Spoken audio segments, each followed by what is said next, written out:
오늘은 우리나라가 베네수엘라처럼 되지 않는 이유에 대해서 얘기를 한번 해볼 겁니다. 지금 시스템상으로 문재인 대통령이 계속 하고 싶은 걸 다 하면 우리나라는 베네수엘라로 100% 가게 돼요. 100% 가게 됩니다. 1000% 가게 됩니다. 그런데 우리나라는 베네수엘라처럼 되지는 않을 거예요. 왜 그러냐 하면 우리나라 사람 베네수엘라가 있었기 때문에 그렇습니다. 사람들의 학습 효과는 절대 무시할 수 없어요. 그리고 저는 우리나라 사람들에 대해서 사실은 좀 안 좋게 생각을 하기는 합니다만, 그러나 그게 전부는 아닙니다. 일본이랑 대비를 해서 우리나라 사람들이 질서 지키는 의식이 굉장히 희박하고, 그렇지만 그러나 우리나라 사람들은 되게 액티브하고 어떻게든 돈을 벌려고 합니다. 질서를 잘 지킨다는 거, 규율을 잘 지킨다는 거, 이런 것들은 되게 좋지만 양날의 칼과도 같아요. 질서를 지키지 않고 이렇게 저렇게 막 사는 사람들이 보면 대체로 액티브합니다. 액티브하고, 그 다음에 엉뚱한 상상을 하고 아이디어를 잘 내요. 뭔가 불법적인 아이디어를 잘 냅니다. 그런데 이러한 불법적인 아이디어의 저변에서, 그 불법적인 아이디어에서 불법성을 개선하면 굉장히 참신한 아이디어가 됩니다. 그러니까 안 좋은 아이디어 중에도, 그러니까 나쁜 짓 중에도 나쁜 짓이 가지고 있는 어떤 양적인 효과, 나쁜 짓의 부작용으로 발생하는 긍정적인 효과가 분명히 발생하고, 다른 사람들은 그걸 참고하는 거예요. 지금 제가 보니까 여기 버스 정류장 옆에 우유랑 커피를 되게 많이 갖다 놨어요. 그러니까 이 사람들이 개념이 없게 우유 먹고 그 옆에 딱 놔두고 커피 먹고 그 옆에 딱 놔두는 건데, 여기서도 돈을 벌 수 있는 어떤 아이디어 같은 게 생산이 될 수 있죠. 자, 우리가 환경을 보존하기 위해서 개발을 아예 하지 않는다면 그게 과연 무슨 의미가 있을까? 지금 우리가 산을 깎고 나무를 깎아서 아파트를 짓고 길을 내고 산업이 발전을 했습니다. 환경을 보존해야 된다고 주장하는 사람들 입장에서는 우리가 나쁜 짓을 한 거지만, 그 덕분에 우리가 잘 살아가는 것도 있죠. 인류가 훨씬 편하게 되고 훨씬 더 많은 생산성을 확보하게 되는 것도 있습니다.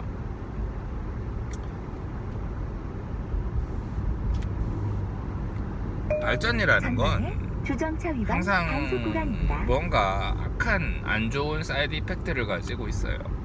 그런데 그거를 개선하고 개발하는 과정에서 진정한 발전이 이루어지는 거죠. 마찬가지로 우리가 과소비를 한다.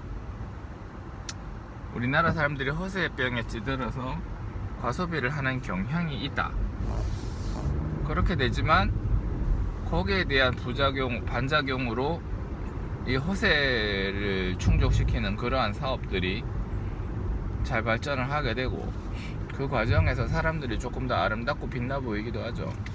실제로 명품이 아름답고 사람을 화려하게 해주기도 하니까요. 그런 작업을 하는 겁니다. 우리나라 사람들 갑질 문화 되게 심합니다. 돈 많은 사람이 서비스를 받는 입장에서 서비스를 제공하는 사람들에게 갑질을 되게 많이 하죠. 근데 그런 것들이 가만히 있는 것보다 부작용이 분명히 있습니다. 그러니까 사람을 사람으로 대우하지 않고 서비스를 제공하는 물건 정도로 대접을 하기 때문에 서비스가 마음에 안 들면 막 거기다 대고 갑질하고 뭐라고 그런 것도 있지만, 반대로 그러한 서비스들이 고용을 창출하기도 하죠. 와이프가 핀란드에 있는 공항에 갔었는데, 무인공항입니다. 무인공항. 전부 다 기계가 처리하는 건데, 그러니까 사람들이 굉장히 거기서 보면 길도 못 찾아 헤매고 못 찾고 막 엉망진창인 것도 있고, 우리의 인천공항은 그런 면에 있어서는 굉장히 선진적이죠. 사람들이 시스템이 딱딱딱 잘 잡혀있고 이용하는 사람들이 불편이 없단 말이에요. 그러니까 저는 뭐 해외여행을 맨날 첫날 가는 것도 아닌데, 잘 모르는 사람이면 해외여행 가면서 준비하다가 진 다 빼죠. 그런데 인천공항 같은 존재가 있음으로 해서 저는 사실은 대단히 만족하고 있거든요. 거기서 제공하는 서비스가, 제가 뭐 해외여행 갈 때 10만원을 더 내는 한이 있더라도 그쪽에서 서비스 잘 받고 제가 모르고 버벅대는 거 없이 무사히 편안하게 갈 수만 있다면 10만원 정도 더 내도 그렇게 하고 싶다 이 말입니다. 그러니까 모든 일에는 양날이 있는 거. 애들 어릴 때 막 난리치고 막 개구쟁이 여기저기 다 저저리 하고 돌아다니는 애들이 나중에 보면 큰일을 하더라. 학교에서 다른 애들 때리고 이렇게 저렇게 나쁜 일 했던 놈들이 나중에 사회생활을 하니까 자기의 잘못을 피드백을 해서 더 잘 하더라. 그런 경우가 많더라 이 말입니다.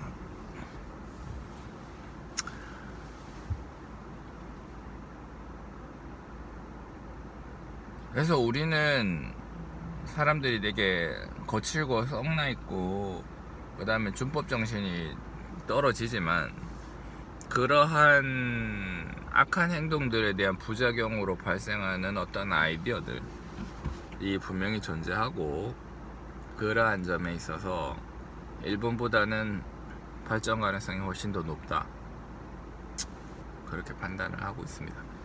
자, 베네수엘라 얘기를 하다가 말았어요. 베네수엘라 얘기를 계속하겠습니다. 베네수엘라는, 우리는 절대 베네수엘라처럼 되지 않을 거예요. 왜 그런가 하면 베네수엘라가 이미 있기 때문에 그렇습니다. 유튜브에서 맨날 첫날 방송을 합니다. 이대로 가면 베네수엘라 꼴 난다, 차베즈가 앞에서 쇼하고 룰라가 막 포퓰리즘 해갖고 돈 다 퍼주고 이래갖고 결국 베네수엘라 망했지 않냐, 그런 얘기 맨날 첫날 하고 유튜브에서 맨날 첫날 듣습니다. 그럼 모든 사람들이 유튜브를 하지는 않죠. 그렇지만 저 같은 사람이 유튜브를 하고 그런 얘기를 제 딸에게 하고 그런 얘기를 제 와이프에게 합니다. 그러면 와이프가 또 제 딸이 여기 동네방네 이렇게 또 얘기를 하죠. 한 명씩 두 명씩 얘기를 합니다.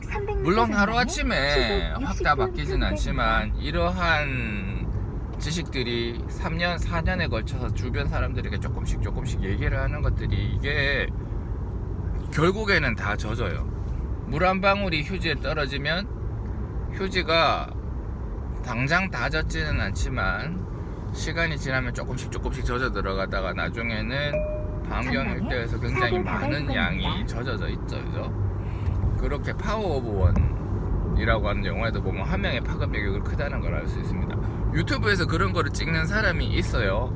그 사람은 자기 혼자가 생각을 가지고 있다가 아니야 하면서 우리는 베네수엘라처럼 돼, 왜 그런지 내가 증명해볼게 하면서 유튜브에서 한 명이 올리면 그걸 제가 봅니다. 그걸 제가 보고 저희 와이프랑 애기들한테 얘기를 하고 저희 직원들한테도 얘기를 하고, 그러면 그 직원들이 그 말에 당장 동조하지는 않더라도 그러고 보니 그런 것 같기도 해 라고 생각을 하게 되죠.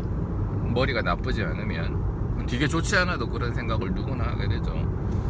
또 아직까지 스웨덴 복지천국에서 복지에서 스웨덴이 발전했다고 믿는 사람들이 있는지는 모르겠습니다만은, 스웨덴은 광범위한 복지 정책을 쳐갖고 국가가 굉장히 어려워졌던 나라죠. 스웨덴은 복지를 통해서 재산을 이룩한 게 아니고 다이너마이트를 발명하고 2차 세계대전에서 북유럽을 피해가서 그래서 부가 쌓인 것 뿐이에요.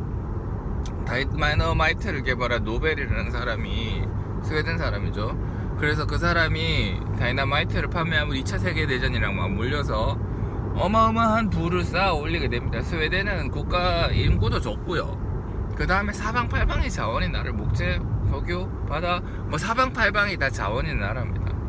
그러니까 돈이 많이 쌓일 수밖에 없는 거예요. 그래서 그 막대한 부를 가지고 복지정책을 펼쳤는데, 그것도 결국은 복지 정책을 펼치니까 스웨덴 사람들이 게을러지고 생산에 둔화되더라. 기업들이 노키아가 이제 있었는데 노키아도 이제 넘어갔죠. 그러니까 이런 식의 무차별적인 복지를 했더니 암만 부자인 사람도 안 되더라. 그러니까 부를 통해서 재산을 그러니까 복지를 통해 재산을 쌓아 올린 게 아니고 쌓아 올린 재산을 통해서 복지를 실행하다가 그 돈 다 쓰고 망하기 직전까지 갔던 나라가 스웨덴인데, 제가 이걸 어떻게 할까요? 나 같은 무지렁이가 어떻게 이걸 할까요? 유튜브 보고 공부를 한 겁니다. 좌파들이 얘기를 하는 복지를 통한 부의 촉진은 불가능하다는 거를 증거를 통해서, 데이터를 통해서 입증을 한 거죠. 데이터는 거짓말을 하지 않으니까요. 그러니까 좌파들이 데이터를 거짓말하는 것들은 그거는 안 됩니다. 그거는 절대 안 되죠. 그러니까 데이터를 거짓말하는 거는 안 되고 그 데이터의 진실성은 본인이 판단을 해야죠. 그런데 저는 좌파 쪽에서 낸 데이터가 거짓말이란 거를 알게 된 겁니다. 자, 그렇게 돼서 주변 사람들한테 얘기를 하면 그 사람들이 이제 바뀌죠. 이제 스웨덴 복지병 복지 그놈의 얼어 죽을 복지는 이제 사람들한테 그렇게 많이 통하는 것 같지 않아요. 자, 감성팔이 2007년도 노무현 대통령이 이제 서거했을 때가 감성팔이의 극치였어요. 그다음에 이제 세월호 뒤집어지고 난 다음에 막 시체 냄새 맡아갖고 뭐 가갖고 막 이래 눈물 흘려주고 지지자고 하면은 우리나라의 공감충들, 감성충들이 막 단체로 표를 찍어줘가지고 이게 먹힌다 싶어서 감성팔이를 정말 신물나게 했죠. 정말 비린내 나게 감성팔이를 했습니다. 감성팔이 했는데 이 감성팔이가 이제 더 이상 먹히지 않게 돼버렸죠. 감성팔이에 대한 부작용으로 사람들이 이딴 식의 어떤 여론 조작이 감성팔이를 통해서 얼마든지 가능하구나 하는 거를 사람들이 이제 깨닫게 된 거죠. 그러니까 이제 이러한 것들은 더 이상 먹히지 않는 거예요.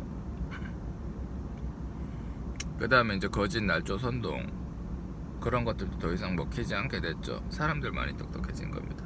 우리나라는 베네수엘라 꼴이 안 나요. 왜냐면 베네수엘라가 있으니까. 우리나라는 북한처럼 되는가? 북한처럼 안 됩니다. 왜냐하면 북한이 있으니까요. 사람들의 정보 습득력은 굉장히 느리지만 그러나 반드시 됩니다. 원래 사회 전반에 걸쳐서 일어나는 발전은 굉장히 느린 거죠. 그건 어쩔 수 없는 거지만 그러나 굉장히 강력하다. 우리나라 사람들이 멍청하지 않기 때문에 또 계속적인 발전이 일어난다고 생각을 합니다.